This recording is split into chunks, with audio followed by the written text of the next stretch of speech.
मछली पकड़ने के लिए मछुआरे जब समंदर में गए थे शिप से, तो उन्हें जरा भी अंदाजा नहीं था कि समंदर में पहुंचकर इनके साथ कुछ ऐसा होने वाला है जो आज से पहले कभी नहीं हुआ।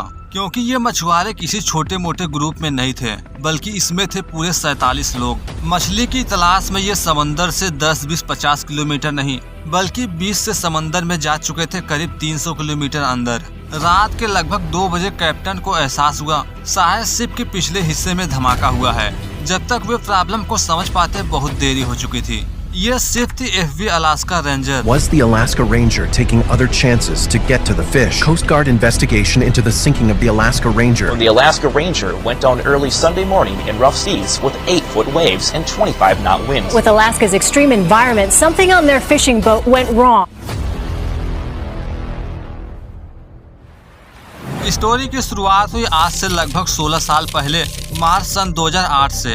यूएस के सबसे बड़े स्टेट अलास्का में कुछ मछुआरे समंदर में जाने की तैयारी कर रहे हैं। इनकी यह फिशिंग कई दिनों तक चलने वाली थी, इसलिए शिप में मौजूद पूरे 47 क्रू मेंबर के लिए सारी फैसिलिटी प्रोवाइड की गई है। इन्हें समंदर में जाकर मछली पकड़ने तथा वापस लौटने में हफ्तों लगने वाले थे। फाइनली इनका शिप अलास्का के डच हार्बर से रवाना हुई, जो काफी लंबी यात्रा के बाद 23 मार्च सन 2008 को समंदर के बीच पहुंच चुकी थी पेट्रोल बैंक नामक जगह पर, जो समंदर तट से था लगभग 300 किलोमीटर पश्चिम में। अलास्का रेंजर का अब तक का सफर बिल्कुल नॉर्मल था, सारी चीजें चल रही थी प्लान के अनुसार ही। पर आज 23 मार्च के दिन कैप्टन को एहसास हुआ समंदर की लहरें बाकी दिन की अपेक्षा अलग हैं। साथ ही साथ उन्हें इन्फॉर्म किया गया था कि उस एरिया में आज तूफान रहेगा।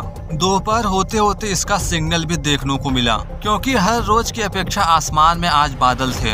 एक तरफ कैप्टन तथा उनके सहयोगी क्रू आने वाले तूफान पर नजर रख रहे हैं, तो दूसरी ओर बाकी क्रू मेंबर जिन्हें दिया गया था किचन का काम, वे खाने की तैयारी कर रहे हैं। शिप में पूरे 47 लोग भले ही थे, पर इन्हें 2 अलग अलग ग्रुप में बांटा गया था, जिनमें से आधे लोग दिन में काम करते थे तो बाकी रात के वक्त। इसलिए जहां एक ग्रुप सारा टास्क पूरा करके स्लीपिंग रूम में आता था, तो उसी टाइम दूसरा ग्रुप वहां से निकल जाया करता। जैसा कि हमने बताया, ये समय था मार्च का, साथ ही साथ वह एरिया है अलास्का की बिल्कुल नजदीक, इसलिए वहां तापमान बिल्कुल डाउन रहता है। इसलिए समय समय पर शिप के इंजन रूम की जांच करना बहुत जरूरी होता था। इस तरह 23 मार्च का दिन खत्म हुआ, हो चुका था अंधेरा। अभी तक तो सारी चीजें नॉर्मल थी। ये मछली पकड़ते हुए कंटिन्यू आगे बढ़ते जा रहे थे। रात के लगभग 8:15 बजे कैप्टन को बीप जैसी आवाज सुनने को मिली, जो ये सिग्नल दे रहा था कि रडर में कोई प्रॉब्लम है। सच का पता कर पाते इससे पहले पानी अंदर आने लगा। कैप्टन देरी न करते हुए कैबिन में मौजूद क्रू को इसके बारे में अलर्ट किए। बताया गया रडर रूम में पानी लीक कर रहा है। ये बहुत बड़ी मेजर प्रॉब्लम है। अब तक पूरे शिप में इमरजेंसी अलार्म बजने लगे थे। जो भी क्रू मेंबर दूसरे शिफ्ट में थे, सो रहे थे, वे भी नींद से जाग गए। सभी बाहर आकर इमरजेंसी का पता लगाने लगे, क्योंकि शिप के रडर रूम से पानी का अंदर आना बहुत बड़ी बात थी। ऐसा कभी नहीं होना चाहिए। इसी time 2 crew member transformer room में गए, ये जानने के लिए कहीं वहाँ पर भी तो प्रॉब्लम नहीं। वहाँ पहुँचकर देखा गया तो सारी चीजें नॉर्मल थी। इधर उधर देख ही रहे थे, पता चला नीचे से पानी आ रहा है। स्टार्टिंग में ये सच पता लगाने में बिजी थे कि आखिर पानी आ कहां से रहा है। अभी के लिए इनका पूरा फोकस है कैसे भी करके अंदर भर रहे पानी को बाहर निकाला जाए, क्योंकि यह प्रोपेलर रूम से पानी को अंदर आने से नहीं रोका जा सकता था। जब इन्हें एहसास हुआ कि शायद अब शिप को डूबने से नहीं बचाया जा सकता, तो ये जल्दी से कोस्ट गार्ड से कांटेक्ट किए। उन्हें सारी सिचुएशन बताई गई, साथ ही साथ उन्हें अपना लोकेशन भी बताएं। देरी न करते हुए 2 रेस्क्यू डाइवर 2 हेलीकॉप्टर से निकल पड़े शिप को ढूंढने। ये जो 2 हेलीकॉप्टर अभी अभी निकली थी, ये बीच से नहीं थे। ये थे वहाँ से लगभग 200 किलोमीटर दूर किसी शिप पर, क्योंकि यही वह शिप है जो उस वक्त थी उससे सबसे नजदीक। चीजों को समझने में ही करीब 1 घंटे लग गए। जब इन्हें एहसास हुआ कि अब शायद कुछ नहीं हो सकता, तो इन्हें एक ही चीज समझ में आया कि जितना लेट हो सके ये शिप को डूबने से रोके रखें। इसके लिए ये 4 हाइड्रोलिक पंप को भी ऑन कर दिए, जो चलती थी इलेक्ट्रिक पावर से। पर जिस स्पीड से पानी इंटर कर रहा था, चारों हाइड्रोलिक पंप मिलकर भी सारे पानी को नहीं निकाल सकते थे। पर फिर भी शिप के डूबने की रफ्तार को धीमा किया जा सकता था। इसी तरह अगले 4 घंटों तक चीजें चलती रही। इसी दौरान सभी क्रू लाइफ जैकेट वगैरह पहन लिए। पूरे 5 घंटे बाद पानी जब इलेक्ट्रिक इक्विपमेंट तक पहुंच गया, तो शॉर्ट सर्किट की वजह से बिजली ही गुल हो गई। यानी अब तक जितने भी इलेक्ट्रिक इक्विपमेंट ऑन थे बिजली से चलने वाले सभी उपकरण बंद हो गए। ऐसा होते ही चारों तरफ अंधेरा छा गया। यानी जो शिप पिछले 5 घंटों से बिल्कुल धीमे धीमे डूब रही थी, इलेक्ट्रिक पावर बंद होने की वजह से चारों हाइड्रोलिक पंप भी बंद हो गए। यानी जो पानी अब तक बाहर निकाला जा रहा था, जिससे शिप की डूबने की रफ्तार कम थी, वह बढ़ गई। शिप तेजी से डूबने लगा। इस टाइम रात के 12 बजने वाले थे। शिप के डूबने की स्पीड जिस तरह तेज हुई थी, इस हिसाब से वह कब डूब जाए कोई अंदाजा नहीं। देरी न करते हुए लाइफ बोट उतारा गया, पर यह लाइफ बोट काफी छोटी थी। उस पर पूरे 47 लोग नहीं जा सकते थे। यहाँ उस लाइफ बोट पर कितने लोग आएंगे ये प्रॉब्लम तो थी ही, पर इससे बड़ी प्रॉब्लम थी कि कोई उस बोट पर जा नहीं रहा था, क्योंकि पानी का तापमान था 4 डिग्री सेल्सियस। इन्हें डर है इतने ठंडे पानी में जाने से या हाइपोथर्मिया से मारे न जाएं। समय के साथ सिचुएशन जब और भी खराब होने लगी तो न चाहकर भी उन क्रू मेंबर को पानी में कूदना पड़ा। जब पहला बंदा कूदा तो बाकी लोग यही देख रहे थे क्या वह सरवाइव कर पाएगा ठंडे पानी में या फिर नहीं। पानी में जाने के बाद वह क्रू मेंबर बिल्कुल सही सलामत था। ये देखकर भी कोई भी क्रू मेंबर नीचे उतरने को रेडी नहीं है। इसी तरह वे अगले आधे घंटे तक शिप पर ही रहे। जब इन्हें एहसास हुआ कि शिप पूरी तरह से डूब जाएगा तो उनमें से कुछ लोग पानी में उतरे, जबकि बाकी लोग अभी भी शिप पर ही थे। पर 2 बजे के बाद शिप पूरी तरह से डूब गया। इस तरह न चाहकर भी सभी को पानी में ही आना पड़ा। शिप के डूबते समय जो भी क्रू मेंबर लाइफ बोट के पास थे वे तो सुरक्षित हो गए, पर मैक्सिमम लोग अभी भी पानी में ही थे, जो बड़े मुश्किल से सरवाइव कर रहे हैं। रेस्क्यू टीम से मदद मांगे हुए लगभग 1.5 घंटे कंप्लीट हो चुके थे।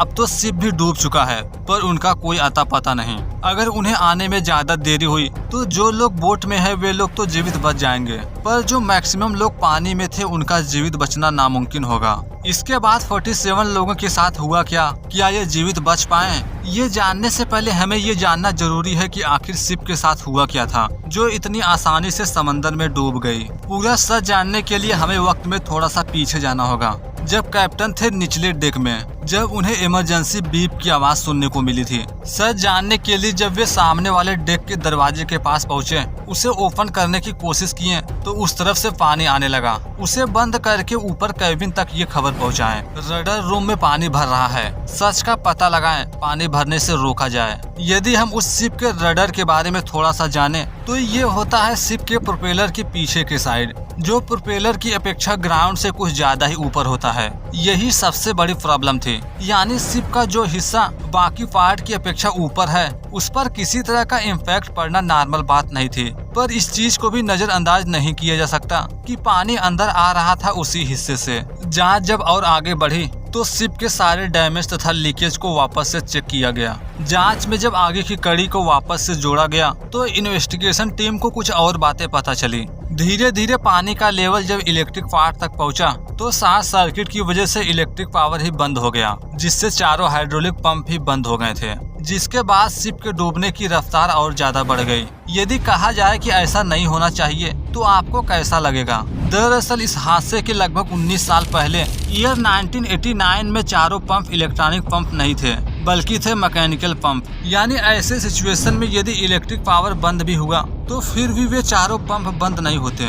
इसी टाइम शिप में हुए एक और प्रॉब्लम का खुलासा हुआ। चारों हाइड्रोलिक पंप बंद होने तथा इलेक्ट्रिक पावर कट होने की वजह से हाइड्रोलिक दबाव बिल्कुल कम हो गया। यानी प्रोपेलर पर हाइड्रोडायनेमिक फोर्स बिल्कुल 0 हो गया, जिससे उसका पिच बिना रोटेशन चेंज किए बगैर उलट गया। यानी जो प्रोपेलर शिप को आगे की तरफ ले जा रहा था उसका फोर्स हो गया पीछे की ओर। यानी शिप में पानी भरने से वह नीचे तो जा ही रही थी, साथ ही साथ पिच के उल्टा होने से वह और तेजी से जाने लगी। पर अभी भी एक बहुत बड़ा सवाल था, इन सारे सिचुएशन में रडर के साथ ऐसी क्या प्रॉब्लम हुई कि उसमें सुराख हो गया और शिप में भरने लगा पानी? ये जानने से पहले हमें शिप के कुछ कमियों को जानना होगा, जो थी सन 1973 के टाइम ही, जब इस शिप का निर्माण किया गया था। दरअसल स्टार्टिंग में इस शिप को इस तरह के खराब वेदर में चलने के लिए नहीं बनाया गया था, इसीलिए प्रोपेलर को सपोर्ट देने के लिए कोई अलग से स्ट्रक्चर नहीं दिया गया था। ऐसे सिचुएशन में जब शिप खराब वेदर में पहुंची तो प्रोपेलर में इतना ज्यादा कंपन हुआ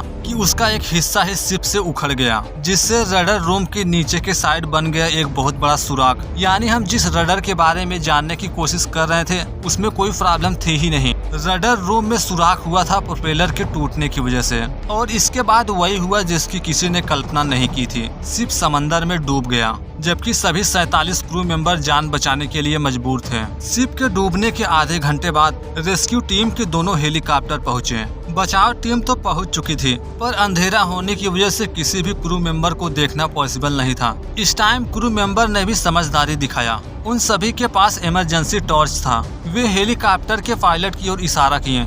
इस तरह रात होने के बावजूद वे आसानी से देख पा रहे थे कि नीचे कोई है। उनकी टार्च की रोशनी ऐसी लग रही थी मानो जैसे आसमान में तारे टिमटिमा रहे हो। अब तक 13 से 14 लोग लाइफ बोट में जा चुके थे, जबकि बाकी बचे लोग अभी भी पानी में ही थे। कुछ तो सेफ थे तो कुछ बड़े मुश्किल से सरवाइव कर रहे थे।